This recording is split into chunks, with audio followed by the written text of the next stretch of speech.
It started small. It always does, doesn't it? I was working from home on a rainy Wednesday, one of those days where the whole world feels damp and slow. I took a break around 11 a.m., stretched, and decided to check the front porch. The delivery drivers around here are quick, sometimes too quick. Packages left out for hours, easy pickings for anyone walking by. Sure enough, a box was sitting there. Brown cardboard, Amazon Prime tape. No big deal. I didn't remember ordering anything, but that wasn't unusual. Sometimes my girlfriend Maddie used my account. I carried it inside, wiped it down like we always did since COVID, and opened it with a kitchen knife. Inside was a phone. Still sealed. Brand new. At first, I figured Maddie must have ordered it for herself. She'd been complaining about her ancient Pixel for months. But when I texted her, she said she hadn't ordered anything. Didn't even know what I was talking about. That's when I got a notification from Amazon. A message. Thank you for your purchase. Your feedback is important to us. Please remember to leave a 5-star review. I scrolled down and saw the order listed under my orders, but the weird thing was, it showed the purchase had been made at 3:17 a.m. I was dead asleep at that time, and the shipping address matched mine. Payment went through my usual debit card. Everything was perfect. Except I never ordered it. And that's when the second notification came in. Your second order is on the way. I sat there, holding the new phone in one hand, scrolling frantically through my Amazon account with the other. I checked the full order history. That's when I noticed it. Not just the phone. 2 other items had been purchased around the same time, all during the dead of night. Phone delivered. Noise-canceling headphones shipped. A home security starter kit. Processing. What the hell? I hadn't touched my account at 3 a.m. I hadn't even been online. I double-checked the Your Devices tab to see if anyone else had logged into my account. Maybe a hack? Maybe my credentials were floating around from a data breach? But it showed only my laptop and my phone. Same IP address. Same login history. No signs of a breach. No login from another location. No weird device names I didn't recognize. It was like I had done it myself. Only I knew I hadn't. A dark thought flickered through my mind. Sleepwalking? Some kind of blackout. But no. Maddie would have noticed. I would have noticed. The real punch to the gut came when I checked the payment info. My saved debit card had been removed. Replaced with a new Visa card. An unfamiliar number. How the hell was that even possible? I immediately called my bank, heart pounding against my ribs like a drumline. After 30 minutes on hold and 3 transfers, a tired-sounding woman finally told me something that made my skin go cold. Sir, that card was authorized on your account early this morning. It appears you added it yourself. I didn't, I said through gritted teeth. She paused for a long moment before saying, You might want to call Amazon directly. It looks like something's happening on their side. Something about the way she said it made the hairs stand up on my arms. And just then, another package hit my front door with a loud thud. I practically ran to the front door. Another Amazon box, almost identical to the first. Same size, same Prime tape. But this time, it felt heavier when I lifted it. Not crazy heavy, just wrong, like the weight distribution inside didn't make sense. I didn't even bother with a knife. I tore it open with my bare hands. Inside was a set of noise-canceling headphones. Top of the line. Brand new. Still shrink-wrapped. Exactly what I saw in the second order listing. I stood there staring at them, the box flaps sagging open around me, rain misting in from the porch behind me. Another notification hit my phone. Amazon delivery notification. Your security kit will arrive today by 6 p.m. Security kit. The words twisted in my gut. I pulled up the delivery details and noticed something I hadn't seen before.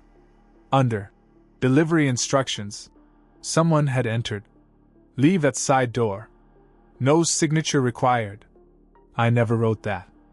I always wanted signature required after a couple packages got stolen last year. And here's the part that still makes my stomach knot even now. We don't have a side door. There's only the front door. The back is fenced off. That delivery instruction made no sense, unless someone else thought they knew my house better than I did. I slammed the door shut and locked it. Deadbolt, too.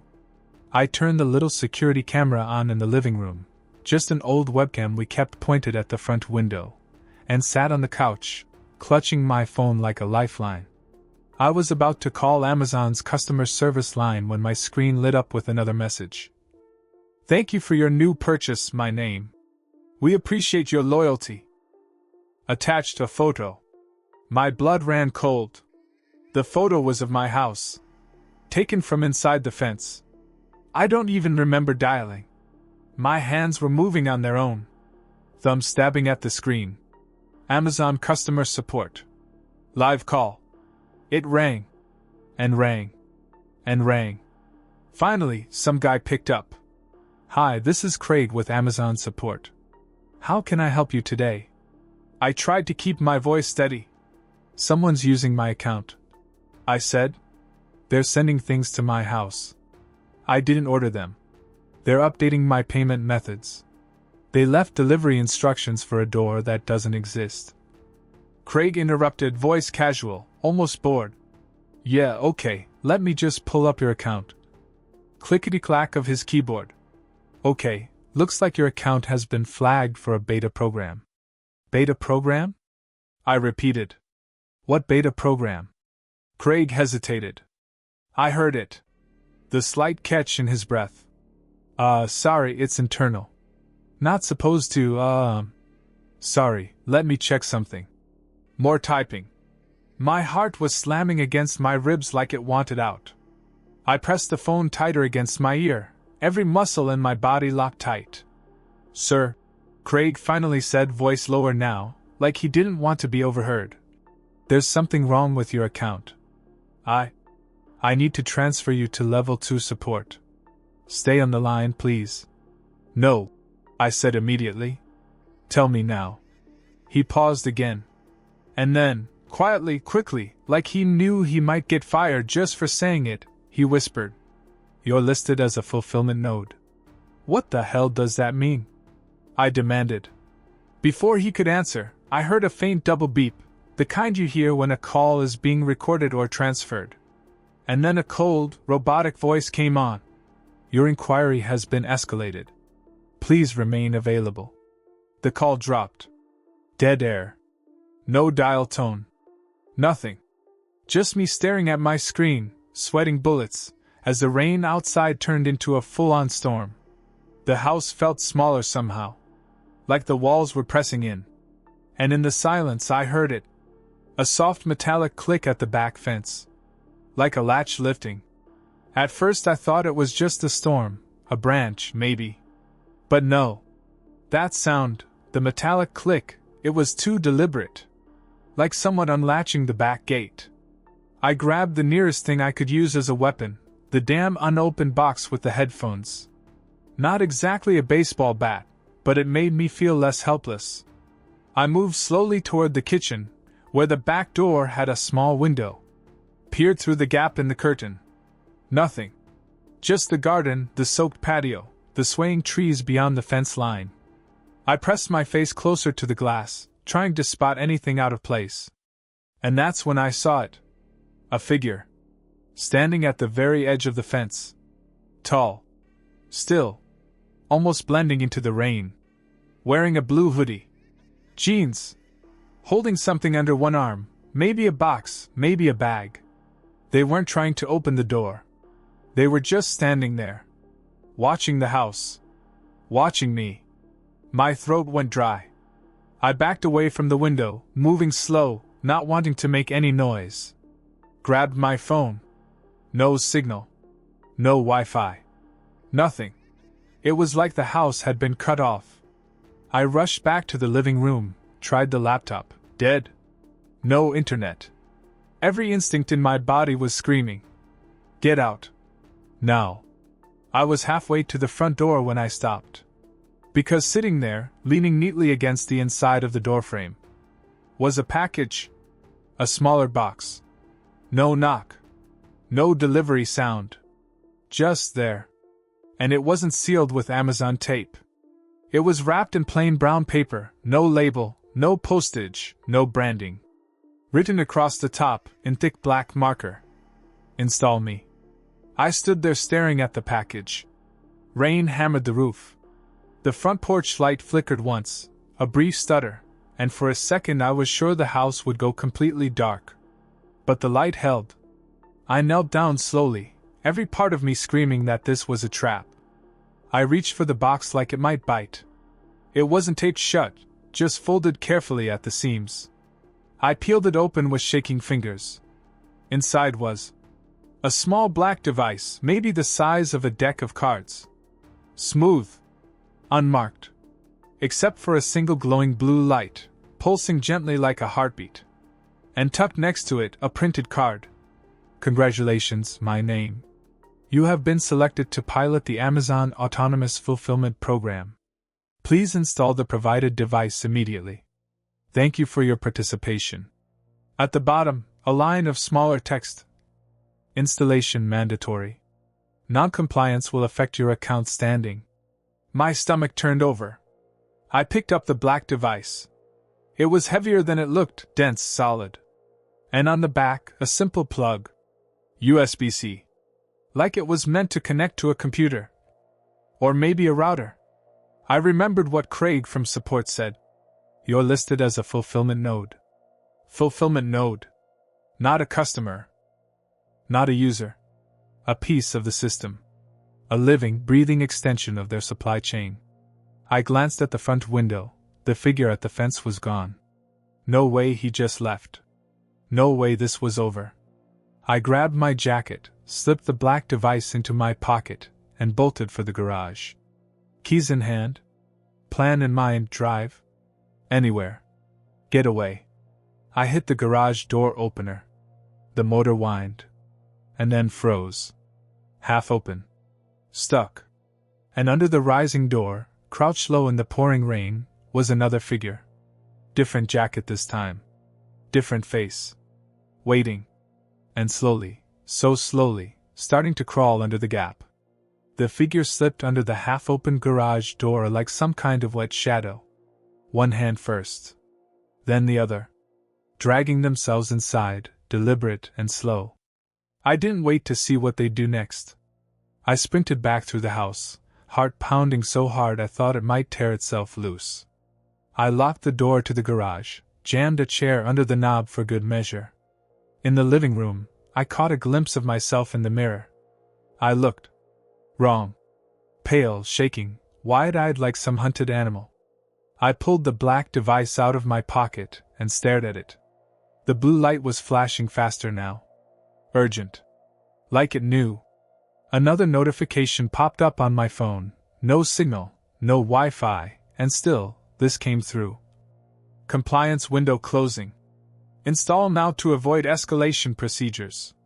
I had no idea what escalation procedures meant. But given the thing in the garage and the figure at the fence, I wasn't eager to find out. I ran to the back of the house, thinking maybe, I could hop the fence and make a break for it through the woods beyond. I yanked open the sliding glass door. And froze. The backyard was no longer empty. There were 3 more figures, standing side by side by the fence line, barely visible through the rain and mist. All of them dressed differently, like random people pulled off the street. No uniforms. No masks. No visible weapons. Just standing there. Waiting. Silent. And somehow, smiling. It was that wrong kind of smile. Too wide. Too still. I backed up into the house and slammed the door shut. Locked it. Closed every blind, every curtain. Nowhere to run. No way to call for help. I was boxed in. And the black device, still pulsing, felt heavier in my hand. The message was clear. Install it. Or they'd come inside and do it for me. I had about 5 seconds to decide.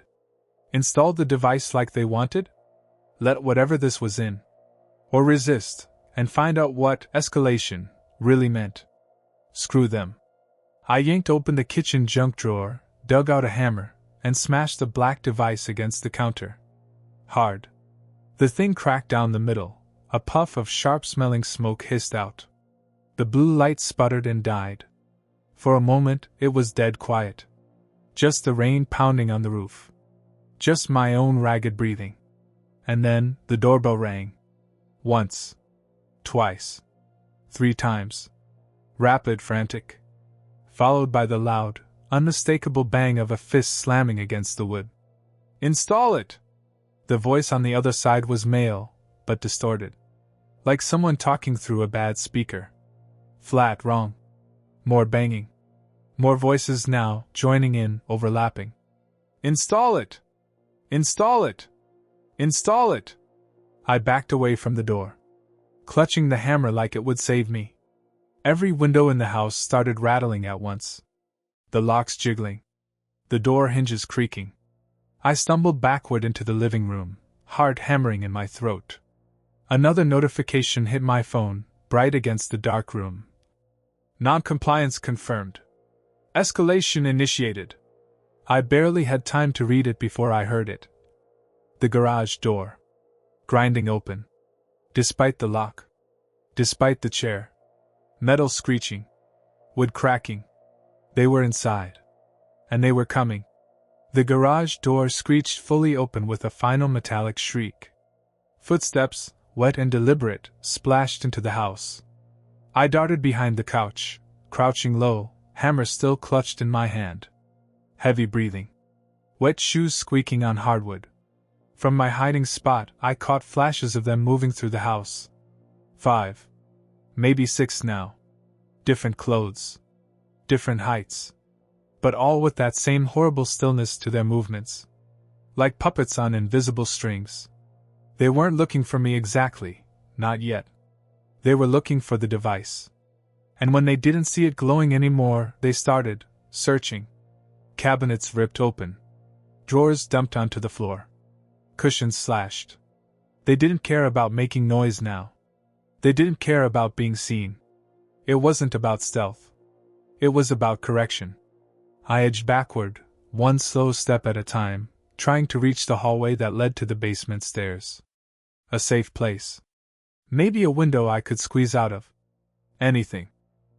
I made it 3 steps before my foot landed on a piece of shattered plastic from the smashed device. It crunched. Loud. Heads snapped toward me, all of them, in perfect unison. No hesitation. No talking. They charged. I ran. Down the hallway. Down the basement steps 2 at a time, nearly breaking my ankle. I slammed the door shut behind me and twisted the deadbolt. Darkness. No windows down here. No escape. Just the furnace, the old laundry machines, and the backup server where I kept all my digital junk, an ancient PC tower humming quietly against the wall. And that's when it hit me. The system.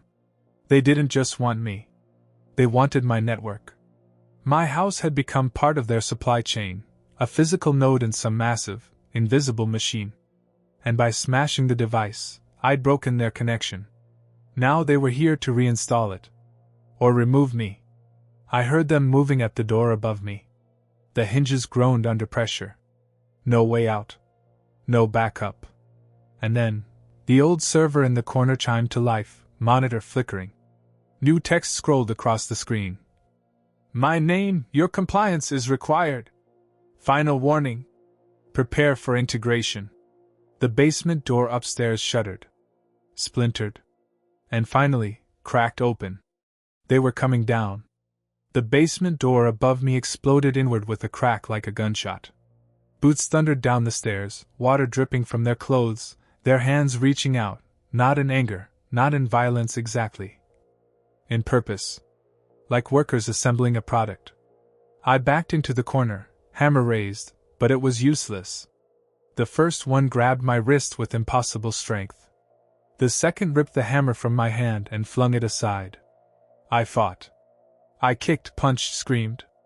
Didn't matter. Their faces were blank now, No more smiles. Just hollow efficiency. Eyes glazed, staring past me. Two of them pinned me down on the concrete floor. Another one, smaller, maybe a teenager, produced a second black device from their pocket. Identical to the first. Pristine. The glowing blue light pulsed calmly, mockingly. I struggled harder, thrashing like an animal, but they forced my head to the side and pressed the device against the back of my neck. A sharp, cold pressure. A click. Like a magnet snapping into place. Pain flared, a burning spike through my spine, my skull, my whole body, and then silence. Inside silence. Like the volume of the world had been turned all the way down. I saw them release me. Saw myself stand up, body moving without thought. My hands. My legs. All still mine. And yet, not. New text flickered on the dusty basement monitor. Fulfillment node online. Awaiting delivery instructions. Some part of me, the last part of me still awake inside, screamed. But I couldn't move. Couldn't speak. Only watch, locked inside my own skin, as my new colleagues filed quietly back up the stairs, leaving me standing there. Waiting. My first task pinged against the inside of my skull like a notification. Retrieve incoming package. The rain outside slowed. The house fell into a strange, humming stillness. And a few minutes later, the doorbell rang. I walked upstairs, calm and steady now, as the front door opened on its own. A new package sat on the porch. And behind it, another person, soaked and shivering, staring at me the way I must have stared at them once. I smiled, wide and still. After all, I had a delivery to fulfill.